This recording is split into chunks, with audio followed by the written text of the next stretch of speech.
Hi, this is a quick video to talk about the new module from MicroSplat called texture clusters. Texture clustering is a technique that I came up with in MegaSplat when I was asking myself, what am I going to do with 256 textures? And one of the ideas I came up with was to use them for both sort of anti-tiling and variation properties. And I've since added a similar feature to MicroSplat. So let's get into it and talk about it. So this texture we have here, we can see that it's actually fairly tiled. Because I'm blending with the other parts of the terrain, it doesn't look too bad, but you can kind of see the repeating pattern here, especially when you get to areas where you have a whole lot of it. And so what we're going to do is we're going to fix that using texture clusters, and then I'm going to talk a little bit about the tech and what you can do with it, because you can actually do a lot more than just anti-tiling techniques with it. And so the way this works is that there's now a texture cluster mode, and you can set this to either 2 or 3 variants. And this basically is a trade-off of quality versus performance. So with 2 variants, what it's going to do is let you, it'll pick between 2 textures based on a noise function for any texture painted on the terrain, which will improve the quality a lot and only increase our sample count so much. So right away you can see we have more variation now as we're blending these 2 textures together instead of just 1. And if we go up to 3 variants, then that's where the really sort of high quality look starts to come in. You really get a lot of variation that way.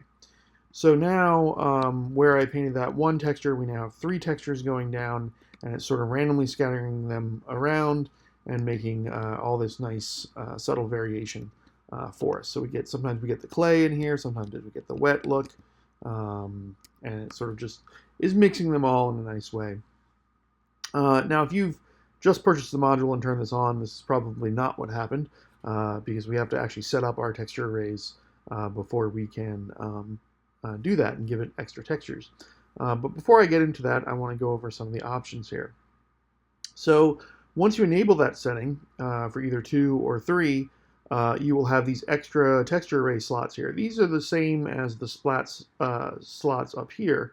And if you're just messing around, you can even use the same arrays and then play with some of the other options to sort of get some variation, but it'll look a little synthetic. You really need to provide multiple copies of textures via substance or some procedural technique is usually the best way to get this sort of variation effect. So here I have albedo and normal arrays 2 and 3 that I fill out, and I have a noise texture. And I'll explain a little bit more about making these noise textures in a minute. But basically this is just, I have a couple of them in here, but if you look at it, it's just a noise texture with a bunch of noise in it. And you can use, more Perlin style noises or whatever, and that will actually change the way that these clusters work.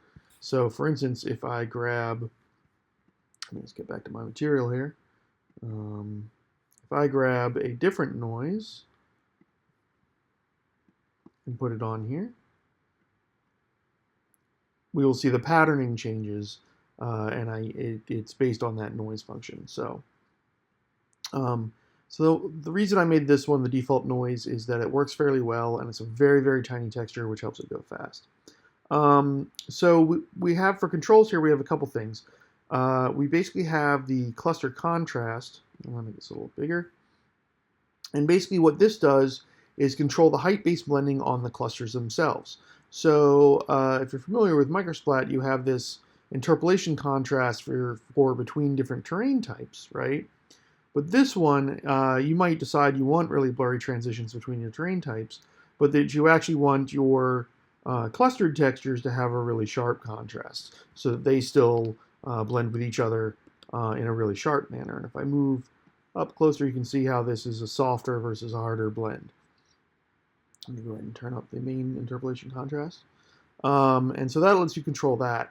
The next thing you have is what I call noise boost. And this takes the noise texture, and essentially if I move noise boost all the way down, what it's going to do is blur these textures together, the choice of which texture is going to be a lot more subtle, where it's going to be, instead of being like 100% one texture and then 100% of another texture, within the cluster, it will be, it'll gradually kind of move, between like 25 and 75, and kind of mix them a lot more. And then when you turn the noise boost all the way up, you get much sharper texture choices where essentially it's one texture or another. So if you look at this grass texture here, this grass texture has some fairly obvious patterning because we have this darker grass and this lighter grass. When I change the noise boost on this, you can see that it gets much more blended because it's spending more time blending between the textures than it is being all one texture or the other. And the cluster contrast also, these have some similar effects, but the cluster contrast in this case is just controlling sort of the transitional line. This is the whole height-based blending thing of like, stones with sand going into them versus the sort of linear blend that Unity does. So between these two, you can kind of control, how the blending works inside of your cluster, and also whether it's going to favor having all of one texture or whether it's going to spend a lot of time with sort of multiple textures in the same area. And then finally, you have this thing I call scale variation. And what this does is that when it's all the way down, the three textures in these clusters are all going to use the same scale. And if I turn it up, you'll see them slide around here. What it's actually doing is scaling each layer slightly different. In this case, it's scaling them either 20% bigger or 20% smaller, which means that you'll get more variation in your texture because one of your textures each of your textures is going to be at a different scale, and that's going to they're not going to tile at the same frequency, and that's really going to kind of break that up. And then at the bottom here, you have the scale and the offset for the noise texture that controls the clustering. So if I change the scale of the cluster, you'll see that you get much softer sort of choices of texture versus if I put it up really high, it's going to oscillate back and forth between all of these textures right away. And the offset just lets me move it around, and you can see how the cluster noise is choosing different textures here, and I'm moving those choices across the train. So that gives you a lot of control over what gets chosen. And to really show you how this works, I'm just going to go over here, and I'm going to switch to my painting mode here by grabbing the terrain. And I'm going to use this special cluster I added to show off how this actually works. And so you can see here, even though it only says 1 over here, we're actually painting 3 textures down. And that's because the Unity terrain is limited to 16 textures, but we can treat these like control textures, essentially. And so what it is that each of these is actually 3 textures now. And so, by selecting this, I'm selecting these 3 textures. And you can see how this is varying, and we get, based on our noise, we're getting this blue versus green. And let's go back and change those settings again. And now let's set the scale to 1. You'll see that our noise is creating much bigger patches now because we've scaled up the size of the texture. But if I was to set a noise of 10, you can see that you get much smaller, much tinier noise, which is going to vary it much more often. And so really what you want to do is you want to size this at such a rate that you kind of see the full texture form. You see whatever you've painted into your texture that you like so much, you get its real signature, but you don't see it repeat a whole bunch of times. And so I find this really useful to figure out, having this extra texture in here temporarily to figure out my cluster scale and how this all works. And again, we can play around with those. You can see that when I turn the noise boost down, the blending between each of these textures, the noise is much looser, and we have a lot of areas that are the blend of these 3 colors versus when we tighten it up and we're very clearly getting the red texture versus the blue texture versus the green texture. And then you can also see the contrast here around the edges, and that really does control the edge blending for the height map based blend. So there's a lot of possibility with this beyond just defeating tiling, which it does quite well. You can also create brushes that have 3 entirely different textures in here. Now I'm using the textures I already have, but here's a brush where I'm painting and I'm getting 3 different textures coming down with noise pattern choosing them. And so if you have something that works for this, this is a great way to get a whole bunch more textures into your scene, because again, with a 3-layer cluster, you can have 16 control textures, but you can actually have 48 textures in total on your terrain.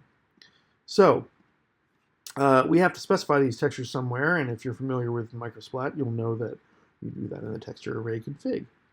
And when you want to set up texture clusters, what you do is right under this texturing mode, once you have the texture cluster module installed, you'll have this texture cluster mode here, and you can say whether you're going to use 2 or 3 variations. Okay? By default, you're not using any variations. And then what happens is that each entry now has 3 sets of textures for it. So I have my variation 1, 2, and 3 in here, and all of its associated maps. And same thing for the moss texture, same thing for the rock texture, and then you see I just put 3 of the same textures in this one. And here I put my 3 testing images. So essentially what this does is now it gives you, either 2 or 3 groups that you can work with. So on our terrain, we have 6 control textures, which will always be represented in the UI by the first one. But we actually have these multiple textures underneath here for it to do the clustering with.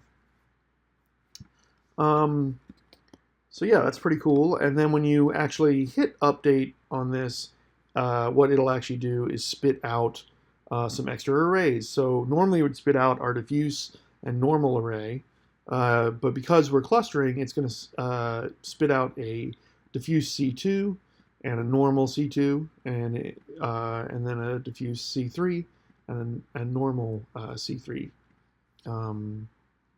array, which is what you can assign right here. Let's see, some questions I'm expecting. Why didn't I put this in the anti-tiling toolkit? Well, one, I think this technique has some different use cases that are not just about anti-tiling. But the real reason is that if I just stuck it in there, then I'd probably have to charge a little more for it. And I think there's a bunch of classic techniques and things like normal noise in there that are really cool, and people can just choose what they want this way. I think smaller modules are a little nicer. It's a little more of a pain when it comes to me updating them and you having to update them, but it means you can buy what you want. And 2, this has a real performance cost. So I've done some things to minimize that performance cost, but if you, let's say we're using texture clustering and we're also using triplanar texturing, and for some reason we also decide to turn on distance sampling, that can turn into a lot of texture samples. And that's because if you think about it, well, okay, for each terrain, if we have to sample the albedo, the normal, for each terrain that we're blending. And then we have the albedo 2 and normal 2 and the albedo 3 and the normal 3. So basically we have 3 times as many textures we have to sample plus this noise texture to turn on clustering. So that's a lot more texture samples. And then if you combine that with triplanar, which is also a 3 times, and then you combine that with distance resampling, you can easily end up over 100 texture samples, which can be quite heavy. But there are some things you can do about that. So MicroSplat's main optimization is to realize that even though I might have 16 control textures on this terrain, right, and I might be texture clustering that into 48 textures, most pixels don't actually use that many textures, right? Like if I'm looking at this grass right here, I'm using, well, I can kind of tell from the clustering there's 1, 2 textures blending here, maybe a third one in here, and then it's blending into this rock, which is made out of 1 or 2 textures. So like, really what we're sampling, what we need here to construct this pixel is, 10 or so textures between the clustering and the regular ones.